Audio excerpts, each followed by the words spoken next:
Okay, let's dive right into this explainer. You might be wondering, why on earth should we care about some 19th century German philosopher with a, frankly, massive mustache? Well, because he's about to dismantle literally everything you think is real. Today, we're taking a super fascinating journey into Friedrich Nietzsche's radical teardown of Western philosophy's deepest, most cherished assumptions. We're going to look specifically at the explosive first chapter of his landmark work on the prejudices of philosophers.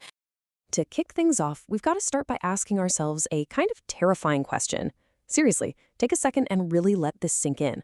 What if everything philosophy has ever taught us about truth is a lie? Like, why do we instinctively value truth so incredibly highly?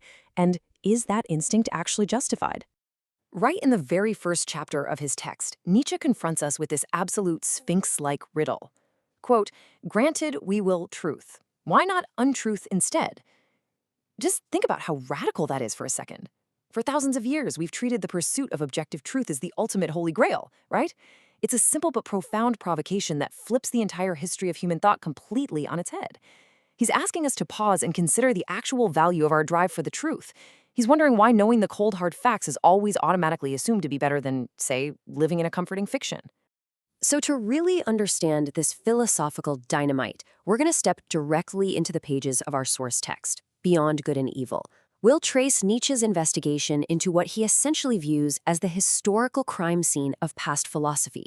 He actually once famously called himself dynamite, and as we decode this text today, we're going to see exactly why he blows up the very foundations of human thought. Because Nietzsche's critiques are so sweeping, here is our roadmap for the investigation. We'll hit 1. The value of truth. 2. The illusion of opposites. 3. Hidden agendas of philosophers. 4. The free will mythology. And 5. Psychology of the future. All right, Section 1, the value of truth. Questioning beliefs. The very first myth Nietzsche tackles is the unquestioned belief that truth is inherently better than ignorance, uncertainty, or even deception. He radically suggests that untruth might actually be a completely necessary condition for life. He claims that the falsest judgments are often the most indispensable to us. Think about it in your everyday life, right? The fictions of logic, the neat little boxes we shove reality into just so we can understand it. We measure this chaotic, ever-changing reality against an invented world of solid numbers and identical things. We round numbers up. We categorize incredibly complex human emotions into simple, inadequate words just to make it through the day. These are literal falsifications of the world, but they are precisely the intellectual fictions that preserve our species and keep us functioning. Moving on to Section 2, the illusion of opposites, breaking the binary. So, having questioned the value of truth, Nietzsche next attacks the metaphysician's fundamental belief that the world is neatly divided into diametrically opposed values. Metaphysicians throughout history have insisted on these neat, clean categories. Truth versus error, selfless action versus self-interest. They claim that things of the highest value cannot possibly originate from our deceptive, lowly, chaotic world of desires. And why? Well, because as humans, we find this strict binary incredibly comforting. It makes the world feel safe, predictable, and way easier to navigate. So past thinkers just invented a thing in itself, or some higher divine origin for the good stuff, creating a strict barrier separating the pure from the impure. But Nietzsche brilliantly illustrates that these binaries might just be a superficial perspective. He actually calls it a frog perspective, viewing the world from below, trapped in a swamp of simplified thinking. He asks us to consider the dangerous perhaps. Perhaps good and honorable things have an intimate, incriminating link to the very things that look like they're evil opposites. Maybe truth and deception aren't opposites at all, but just different shades of the exact same underlying drive for life. I mean, how does this challenge your own personal morality? If your most selfless act is actually deeply tied to your own self-interest, well, the entire foundation of what you consider good shifts completely beneath your feet.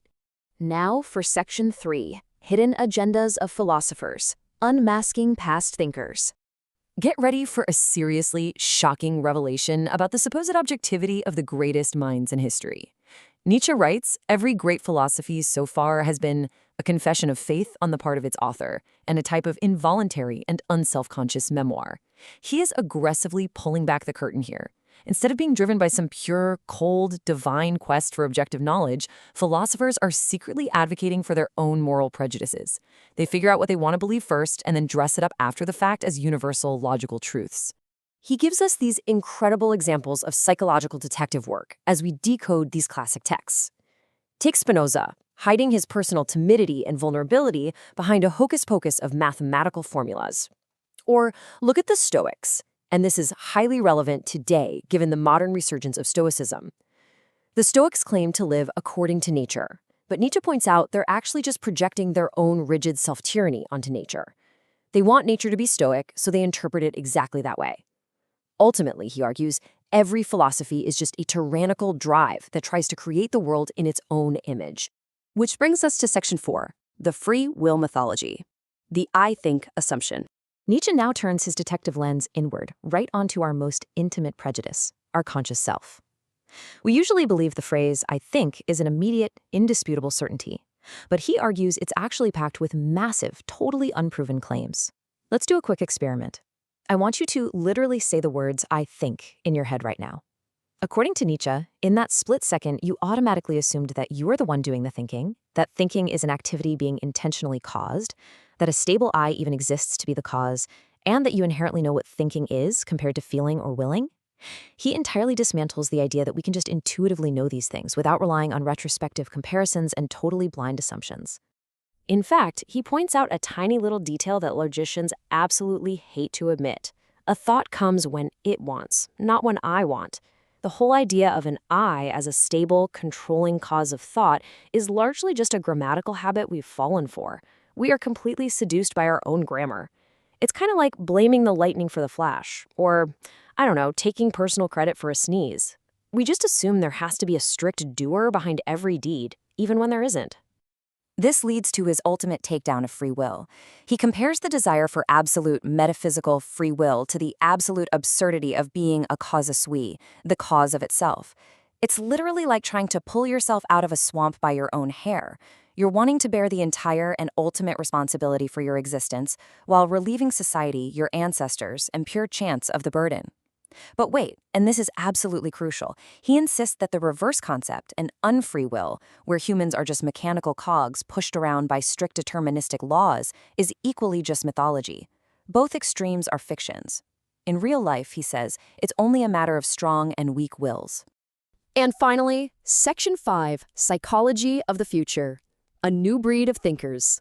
So if objective truth, neat moral opposites, philosophical objectivity, and absolute free will are all myths, what is actually driving humanity? Well, Nietzsche proposes that the true underlying motor of existence is not just mere self-preservation, like some scientists might claim. Instead, life itself is the will to power. This is the fundamental drive of all living things to discharge their strength, to command, and to assert mastery. It is an explosive, highly creative force.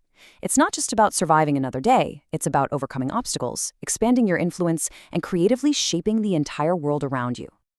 Tearing down all these comfortable old prejudices leaves a lot of rubble, sure, but this dangerous knowledge clears the way. It makes room for what Nietzsche excitedly calls a new breed of philosophers. Philosophers of the dangerous perhaps. These future thinkers will be experimenters. They'll be fierce critics who aren't afraid of the harsh, unvarnished realities of life. And most importantly, they will be commanders and legislators who will creatively forge their very own values from the ground up. These free spirits will embrace the terrifying but liberating realization that their truths are distinctly their own. As Nietzsche writes, "My judgment is my judgment. Other people don't have an obvious right to it too." This means completely untethering yourself from the comfort of the herd. And to be super clear, this isn't about arrogance. It's about profound intellectual independence. It's rejecting the bad taste of wanting to blindly agree with the majority, recognizing that great things are left for the great and rare things for the rare. As we wrap up our explainer on this monumental and honestly deeply challenging text, I want you to turn Nietzsche's detective lens right back on yourself. Look at the beliefs you hold most sacred. Look at the things you consider to be absolute, unquestionable facts. Take a moment and ask yourself this final, provocative question. What hidden prejudices are driving your own truths? Thanks for exploring this with us today, and remember, keep questioning everything.